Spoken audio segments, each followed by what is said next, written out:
Hi everyone, this is Ma'am Jane again, and just like what I told you in your group chat, in this meeting, we will begin another module in English, and it is Quarter 3, Module 3, entitled Explaining How a Selection May Be Influenced by Culture, History, Environment, and Other Factors.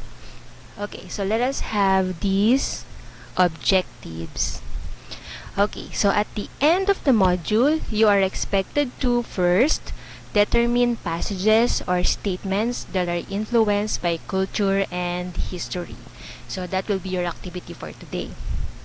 Next one, you will learn to explain the importance of cultural heritage based on the selections. And the last objective, you will learn to compose or create a slogan that shows significance of cultural heritage. So let us go directly to what is it part. Okay, so in this what is it part, you can see again the title of the module. It says explaining how a selection. So when we say selection, it is just like this. So it can be an essay, it can be a story, it can be a poem. So those are selection. So explain how a selection may be influenced by culture, history, environment, and other factors. So according to this part, the Philippine heritage can be experienced not only in textbooks and museums but also in beautifully preserved historical sites across and around the country. So that's the reason why before, when you were having field trip, you will go to museums and historical sites for us or for you to learn something about the Philippine culture and the Philippine heritage. So Filipino has a heritage of smallness. So that is the title of the selection. A heritage that is already a part of our way of life as Filipinos. Let us walk through the heritage of the Philippines as we read the selection below. So again, this is the selection, and this selection, to be specific, is an essay. So the title of this essay is A Heritage of Smallness, written by Nick Joaquin. So when you search this selection in Google, you will see a longer version. So this one is the shorter version, composed of 1.5 pages. Okay, so I will be sending this copy in your GC, and all you need to do is to read this for you to understand the content. Because if I will be the one to read this in this recorded video, it will take long. But when we scan this one, ayan, so we can see words just like matanda pa kay mahoma, sari-sari, isang kahi, isang tuka, ayan, tingi-tingi. So those are unique terms by the Filipino people. So what is the connection of that in this particular essay entitled Heritage of Smallness by Nick Joaquin? So in the last part, in the bottom part, it says selections can be influenced by, first, culture. So when we say culture, it is the characteristics and knowledge of a particular group of people. So when we say characteristics and knowledge, these may fall under their language, the language that they are using, the religion that they have, the cuisine, mga niluluto, mga ulam, mga putahe sa isang lugar, even social habits, music, and arts, though they will fall under culture. And we all believe that Filipinos have a rich culture.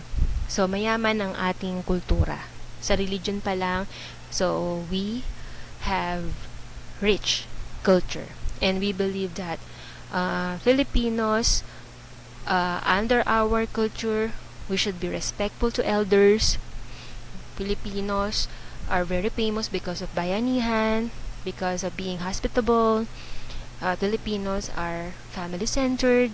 We are resilient because we manage to rise above challenges. So they are all under our culture. Okay, so we have here example taken from the selection that you will read when I send this one in your GC. So according to this one, in this particular part of the selection, you can see culture.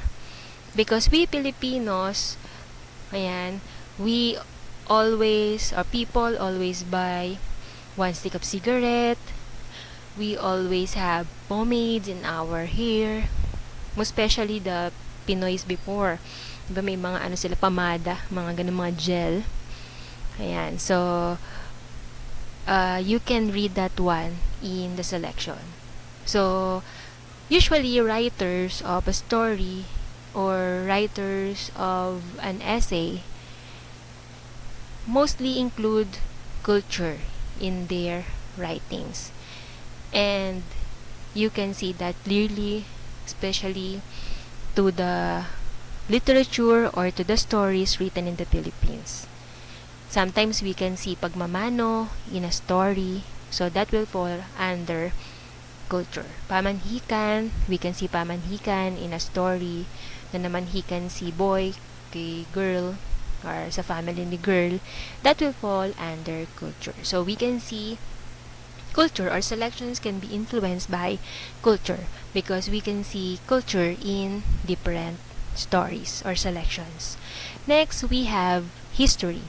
So when we say history, it is the study of human past as it described in written documents left behind by humans. Okay, so sometimes in a story we can find history, mga nakaraang bagay na mahalaga in our life. Next, traditions. So we can also see traditions in a story. So traditions are an inherited, established, or customary patterns of thoughts, actions, or behaviors such as religious practice or social custom. So just like in our selection, you can see the word tingi. Pilipino lang meron yan, tingi-tingi. So you can see tradition in selection. So for example, if a story contains fiesta, just like that, or even our celebration during Christmas Day, that will fall under tradition. And the last one, we have environment. So when we say environment, it is the surroundings or conditions in which a person, animal, or plant lives or operates. So just like the example taken from the selection that I will be sending in your group chat, it says, the Filipino who travels abroad gets to thinking that his is the hardest working country in the world. So because of this one, Philippines is considered the hardest working country in the world. So that will fall under environment. Or if you will use ubando, bayang pinagpala in your story, that will fall under environment. Now let us go on with the independent activities and independent assessments under what's more. So I will be explaining part by part. But still, if you have questions, don't hesitate to message me or send your question in our group chat. Okay, first we have here matching type. So you will match this general term in column A to the Filipino term in column B. So this is the general term used all over the world, and this is our term. So unique, one of a kind, because Filipinos are the one who are using this. Okay, so I will give you an example. For example, history. So history is a general term used by the people all over the world. So what is the corresponding Filipino term for that? When we say history, the correct answer for that is matanda pa kay Mahoma. So, it is almost the same with matanda pa sa lolo't lola natin. Kaya history siya. No? History is a general term used all over the world and meron tayong pambato dyan. So, our Filipino term na matanda pa kay Mahoma. So, i-match nyo lang. Match column A to column B. Next, we have independent assessment 1. So, are you familiar with 4 picks 1 word? So, these are the 4 pictures and this is the word that you need to guess. So, based on the pictures, just like this and this, arrange the letters to make a word or to create a word. These pictures will be your clue. So, based on this picture and this picture, you can easily guess what is it all about. What word is it? Another, so just focus here. Based on this picture, what should be the answer? Arrange the jumbled letters. Okay. Next, let us go on with independent activity number 2. So, we have here the puzzle. You will find the hidden word in this puzzle. It can be horizontally. So, when we say horizontal, pahiga. So, it can be vertically, it can be across, or reverse, or diagonal. When we say reverse, pabaliktad. Or diagonal, just like this one. So, for you to have a clue, try to analyze this given meaning. Now, for example, number 1, blank, it means a citizen of the Republic of the Philippines. So, you will find the answer here. So, very obvious, the answer is this one. So, put your answer in this number 1. Okay, find the answer again in the puzzle. Next, we have independent assessment number 2. So, you need to analyze the statement below or the situation below. Write yes if the statement is influenced by culture, history, and tradition. If you can see culture, history, and tradition in the given sentence. But if you cannot see culture, history, and tradition in the given sentence, all you need to do is to write no. Just like this one. Tonyo decided to be with Sonia for the rest of his life. So he asked Sonia's parents for her hand and promised to bring his parents for the pamamanhikan. So we have here the tradition pamamanhikan. So what should be the answer? Of course, the answer is yes, because we can see tradition in this statement. So that is 1 to 5. Next, let us have independent activity number 3. So the title is name it. So we have here the example. You can see the word vertically and it says heritage. So all you need to do is to write a word or a phrase associated with the given letters from the word heritage. We have here Heritage. So think of a word or a phrase that you can associate with the word heritage. So we have here example. And the last one for today, we have independent assessment 3. So the choices, we have here yay or nay. So study the given scenarios below. And we have 1 to 5.